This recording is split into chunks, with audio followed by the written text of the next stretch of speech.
back everyone to the left, Ultra on pole from Davey Cerqueira and Dominic Di Benedetto. From Jensen Olsen was Sebastian Ocampo, later Antonic, Marcus Adelaide, Ravo, Eduardo, Lamfong, and Vinayak to top half grid. For the bottom half we've got Tom Leon, Vestio, Devin Castro and Ahmed Stiller. For the guys down 15th, they've got UK Ball, Headley, Van Horn, Livery, and finally the bottom three, Matthew Hart, Carisato, and Dalbot Saro. Now yes, we are at the Jerez track, but the race has been branded as Morocco. So 5 red lights start the Moroccan Grand Prix, and we're underway.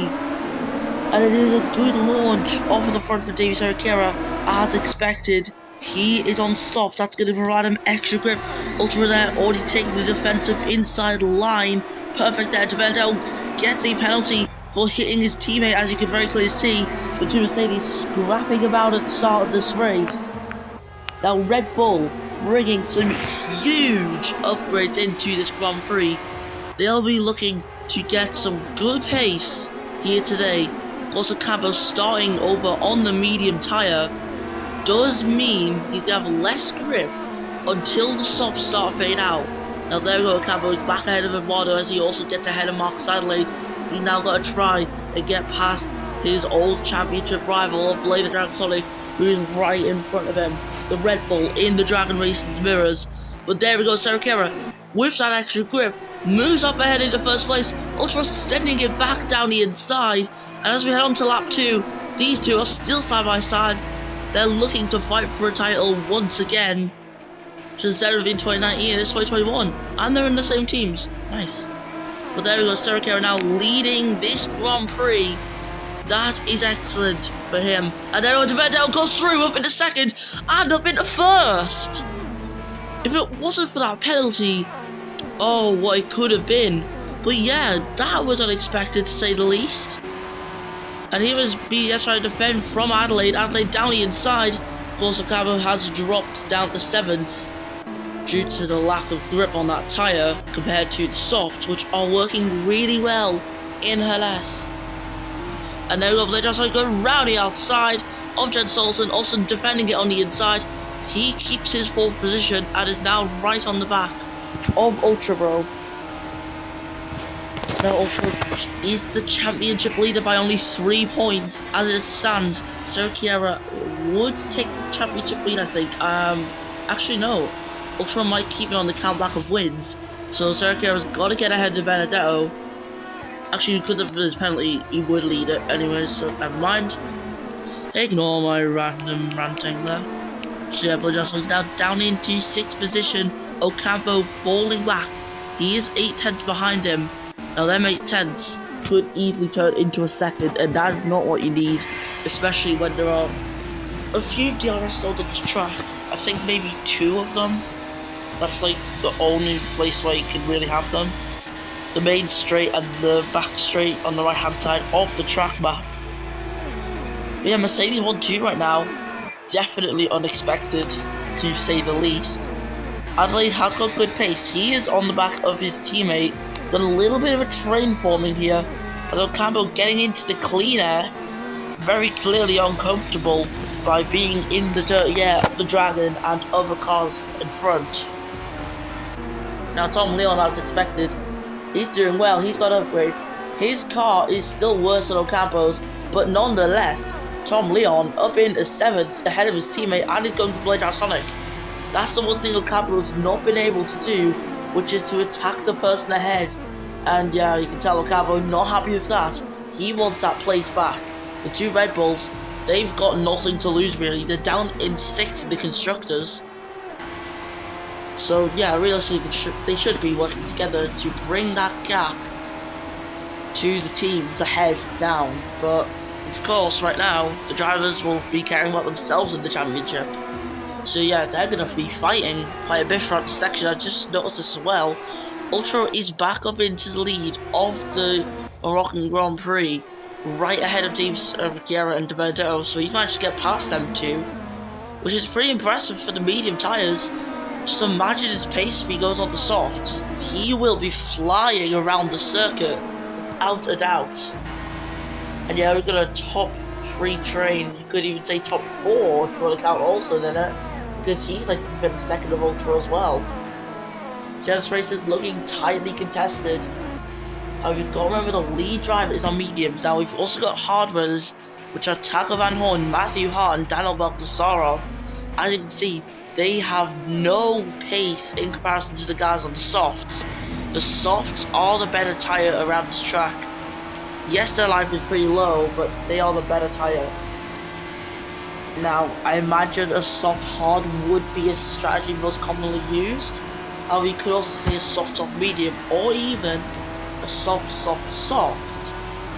That can also happen as well. As you can see, Sergio is still trying to get out of Ultra, but the dirty air not allowing him to close up. You really need to use DRS zones to get a move here. And you can see our tyres are really wearing out into the pit lane. To serve the penalty is Dominic Vendetto, who's also going on hard to the end, which is probably the better choice considering that you've got a penalty to serve. And there we go, out of the pit box come Max Adelaide. There is Vendetto. I don't know if he was held up by Tom Leon or not, but nonetheless, Tom Leon, he is on a fresh set of hard tyres, so Vendetto getting jumped by Adelaide and Leon there. El Castro coming out on soft. Same thing, not for livery. Livery's on the hard, as well as Akari, who just gets out ahead. Sergio and Ultra still fighting. They were literally just side by side there through the big left-hander as we are going through now to the couple of right-handers. They are entering the final sector, which literally consists of 3 corners. 3 corners for a sector. I mean, it's a bit weird, but okay. And round the hairpin, I think Sergio is coming into pits. Yes, he is. He's coming into pits. This should allow him to get an undercut on Ultra. Now, he's going for mediums. Probably looked at the Ferrari's pace and decided that he's going to go for them tyres, and he holds up Legend Sonic there as he's coming in for the hards. Hards are the common tyre, as I expected. And while we're moving on to softs, and now BDS gets held up there. She's been held up twice in the pits, 3 times in the pits, in the exact same pit stop. But now Ultra, he is free to carry on racing how he wants. Deveda picks up another penalty for causing a collision. That is while battling Tom Leon. Oh, his day, his season, just getting constant bad luck. As DRS is enabled for the American driver, as they've got a chance down the inside. He sends it and he's up into 13th. And now we've got some traffic here. The other Honda powered car as well, Taco Van Horn. He is driving that AlphaTauri. However, he's going to probably let Tom Leon by, I'd imagine, for ease. And also the fact that they're owned by the same person, them 2 teams. It would just make sense to make them cooperate together. Just like in 2020, if you remember that final race. There's a little bit of cooperation by the end. And Matthew Hart, he's been on his heart for the entire race. And they are now getting somewhere. Unfortunately for Olsen, he's come out right in this little pack of slower cars. Now this is where Ultra gets his advantage from. That's where he can get the advantage, because Sergio, he's clear of any cars like that. He's free to push on. Max Adelaide is behind. He can continue to try and gap that McLaren. However, the McLaren seems pretty strong, despite being on the hards. I can see that Ultra tyres down onto 37%. They're almost certainly wearing out, but he is going out for another lap. Now, all this is good data for the teams. Now, I think Sergio is on a 2-stop strategy today. That seems to be very clear. Macava moving on to softs. Lamfong, we'll see what tyres he goes on to. But he has got 35% of them tyres when he comes to the pits, and it is softs. So this here must be a 2-stop strategy in for Lamfong. Anyone who's pitted up soft or mediums are probably on 2-stop. And Devendale picks up a 3rd penalty of the race. What is going on for the Mercedes? This is just not good for him. And there we go, Olsen. He is up into 6th. He can try and get 5th right now. He's just gotta send it on Tom Leon. Unfortunately, he moved over a little too late, and as a result, he can't get ahead. When he was Ultra, take that line, he's coming into pits. He's on 9 laps on those tyres. 28%, they were in a severe drop-off area. Else mediums coming on for Ultra. He can go to the end on a 2nd set of mediums. Bravo's staying out to do the 10th lap of this race. 24%, he's got to be careful. He is at a severe risk of a puncture right now. There we go, Olsen up into 5th position, taking 4th there, as Ultra is going to leave the pit down in P9. Now he gets a 3-lap advantage over Davis Arquette on the tyres, so that gap won't be lasting long unless he gets held up massively behind the guys ahead of him. And Sergio has caught Ravo. Both these guys should have 1 stop left in their strategies, so this is a pretty big fight. May not seem like it, but it really is. Sergio has got a 7-lap advantage over Ravo, so that is a huge advantage. So Ravo's definitely got to be careful. And I got the 2 not in a battle, because Ravo comes in the pits. As expected, 17% on the tyres. They were really getting worn into the pits, and it is mediums again. Ferrari have got a good strategy here in play. Ultra in the 6th position, Tom Leon trying to get ahead of Bandel. He gets ahead easily. The American doesn't defend that at all. Allows the Brazilian to get by. Ultra gets a 5-second penalty there for causing collision while hitting Dominic Bandel. Now that is a big thing that could change the outcome of this race entirely. Of course, Ultra's got to make a move. He's got to get a move on here. Otherwise, he's going to be absolutely screwed this race. And there we go, Devendel moving up into 4th position. But for Ultra, Devendel is just a little liability in this race that he's just got to get around. Of course, this should be an easy 4th position for Ultra. I can see Vinayak getting involved in the fight, as well as Carlos Eduardo, who's had a really good streak of races recently. 2 podiums in a row, a 2nd place and a 3rd place in Czech Republic and Canada respectively. So yeah, it's been a pretty good season for Eduardo, his best in his career so far. He stayed loyal to Williams and it's really paid off. And it's honestly amazing to see for him. And here we go. We are in the final 6 laps of this race now. David Sergio continues to lead it as well by 5 seconds to Mark Adelaide. In the pits for the 2nd time comes Damian Castro for Haas DP World. He's coming in for mediums. Mediums are the safest option here. Now remember, he's on a 2-stop. So let's just see how his fresh tyres will do. Bravo gets his first warning for track limits. He's down in 11th position. Bogsarov, as expected, is nowhere in this race. He's actually on the same tyres he started with. And there's Ocampo up ahead of Dominic Di Benedetto.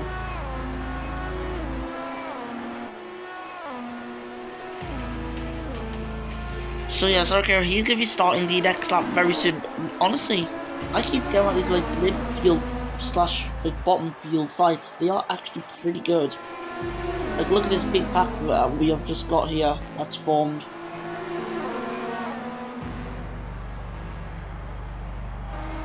And we got Eduardo coming into the pit lane for the 2nd time today. He's coming in for a fresh set of soft compound tyres. It's a bit of a gamble knowing how close we are to, well, knowing how far we are to the end of the race. We'll just have to see what he's thinking. And for David Sergio, he's got an important choice. Does he try to stay out, or does he go to the end? I just said the same thing there. Does he go to the end, or will he pit? Of course, the tyres are getting really worn, and Ultra has a penalty. All of that is beneficial to David Sergio. So maybe he should try and pit onto soft or something to the end. It might be the best strategy there down at there. Because Ultra are currently getting held up by Adelaide also, the 2 McLarens obviously wanting to keep their position. And look at that, into the pits comes Jensen Olsen. That's going to be another free position for Ultra Row as he's moving up into 3rd place. Olsen gets onto another set of softs. Adelaide can easily go to the end of this race. Sarkiera, he's going to struggle to do that. It's going to be very borderline. So Olsen, like I said, onto softs, Vinayak onto mediums. So Renault possibly have run out of soft tyres to put on. As we are now into the final 4 laps of this Grand Prix. Look at the tyres there of Sarkiera, they're completely gone. Now luckily for that Mercedes, he can't see anyone behind him. Now that is obviously going to be a big relief to him. As it stands, he will take back the lead of the Drivers' Championship. Dani Castro trying to get ahead of Akari Sato. The Haas attacking the Sauber. Around the outside goes Castro to move up into 17th place. His 6 lap better tyres obviously going to his advantage. Ocampo in a good place right now. However, his tyres are a bit too worn. Him getting to the end of the race like this, it's possible. But it is going to be very, very risky. Sarkiera in for mediums. Not softs, but mediums. Well, 3 laps to go. He's got to get a move on. As there it is, Olsen can't get by. He can try. He can send it down the inside of the Mercedes, almost forcing them off the track. These two are intertwined in a good battle, considering they're both championship contenders this season. They are not gonna let the other one by easily. And also, if the better line moves up ahead of Blade Sonic, Sarkiera's going to try and do the same down the inside. There we go, sending it there. Almost making contact with the Dragon Racing car, but the Mercedes is through and is now free to try and chase the McLaren. The Dragon not giving up though. Despite his tyres being 8 laps old, Blade Sonic will still try to put up a fight. Now Ultra leads onto the penultimate lap of this race, but he's still got that penalty in sight there. Adelaide's tyres are really old. He needs a miracle to try and hold on to this. Ultra winning is still not out of sight yet. Now as for Sarkiera, he is stuck in a battle. Jensen Olsen also stuck in a battle. However, Sarkiera came out on top at the moment. And it's clear his tyres just couldn't hold on. And Adelaide is also struggling. He has now got that gap to Ultra now around 2 seconds. 1.5, I don't know. The times changed so weirdly on this leaderboard. It's something that genuinely needs to be fixed because it's getting impossible to tell the actual gaps. But here it is, Sarkiera got to get past Lanfong. Lanfong tyres are 6 laps older. Olsen's already attacking the Mercedes. And there we go, I think Sarkiera going for the outside move, sticking to that line, and as a result he moves up ahead of the Renault. However, that Red Bull is going to be a bit of a nuisance here. Sebastian Ocampo, don't forget about him, he is right behind Adelaide. Adelaide has actually maintained a solid gap. Now on the final lap of this race, it is looking to possibly be an Ultra win if you can pull out enough time in the remainder of this lap. Sarkiera should easily get up into 5th because of De Vendetto's penalty. Now this gap at the front is a one to really keep an eye on. Now despite Ocampo's size being like less, sort of being younger than Adelaide's tyres have more percentage, which is good. The higher percentage of the tyres, the better. Ocampo's tyres are really struggling. They'll be down in single digits now. As coming round the final corner, it looks like it's only going to be on track. Ultra will cross the line first in the Grand Prix, but your winner for the 2nd time this season, it's Marcus Adelaide. What a result from him. Ocampo down to 8% at the very end of it. He only just gets P2. Ultra rounds off the podium. Sarkiera gets 5th and the fastest lap on top of that. Incredible results there. Eduardo, not a podium, but it is in the points. Vinayak will only finish P13. Blade down in 12th. Dani Castro will finish P14 as Bogdassarov crosses the line to finish a lap down as per usual at this point. Bogdassarov there Of course, disappointing result, but that's what he just expects nowadays because he's sacrificed his car completely. UK Ball finishes 15th for Marvin Silla. Livery and Headley are going to be close in the end. Livery's going to just get Headley for 17th. Akari, Sato, and Matthew Hart are going to finish P19 and 20. And Van Horn's going to finish it off with P21. So that is it, Max Adelaide, a winner again in Formula 1, taking his second win. And this is a really good result for him and McLaren team. Perfect for them. Ocavo, he gets on the podium, then Red Bull upgrades, paying out, and Ultra just missing out on that win. That penalty in the end did end up costing him. So congratulations to McLaren, who are your race winners today. And with that, let's listen to the Brazilian national anthem.